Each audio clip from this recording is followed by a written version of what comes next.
আনার সামনে তুমি প্রথমবার আমাকে কিস করেছিলে। তোমার সাহসও ছিল বটে। আমরা বড় হলাম, সাথে সাথে আমাদের প্রেমটাও। তুমি ঢাকায় এসে ভার্সিটিতে ভর্তি হলে আর আমরা কাটানো শুরু করলাম আমাদের জীবনের সবচেয়ে স্মরণীয় অধ্যায়। তখন বলতে গেলে প্রায় প্রতিদিনই দেখা হতো, আর এখন চাইলেও দেখা করা যায় না। আমরা রিক্সায় প্রচুর ঘুরেছি। তুমি বলতে, আমি রিক্সার ডান পাশে বসলে তোমার জন্য আমার কাঁধে মাথা রাখা অনেক সহজ হয়। রিক্সার চাকা ঘুরত, তুমি চোখ বন্ধ করে আমার কাঁধে মাথা রাখতে, আর আমার নিজেকে পৃথিবীর সবচাইতে সুখী মানুষ বলে মনে হতো।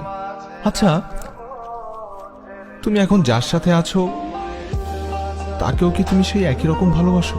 এরপর 5টি বছর কেটে গেল। আজ তোমার সাথে আমার আবারও দেখা হবে। অবাক হই এটা ভেবে যে তোমার জামাই কিভাবে এখনো তোমার এক্স বয়ফ্রেন্ডের সাথে দেখা করতে দেয়। আমি হলে কিন্তু জীবনেও দিতাম না। ওই যে তুমি চলে এসেছো, হাতে বরাবরের মতোই গোলাপ ফুল। ফুলগুলো আস্তে করে তুমি আমার কবরের উপর রাখলে।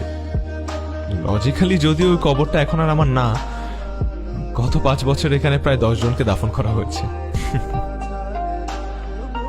যাই হোক, তোমার কান্না শুরু হয়েছে।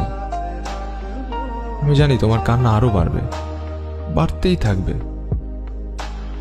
সেদিন অ্যাক্সিডেন্টের পর যখন আমি হাসপাতালে নিজের শেষ নিঃশ্বাসগুলো গুনছিলাম, তুমি আমার জ্যাকেটটা বুকে জড়িয়ে এভাবেই কাঁদছিলে। অতীত বা ভবিষ্যৎ বলে কিচ্ছু নেই, বর্তমানটাই সব। আমাদের কিছু বলার থাকলে এক্ষুনি বলতে হবে, করার থাকলে এক্ষুনি করতে হবে। ভালোবাসতে হলেও এক্ষুনি বাঁচতে হবে। ভবিষ্যৎ একটা মরীচিকা।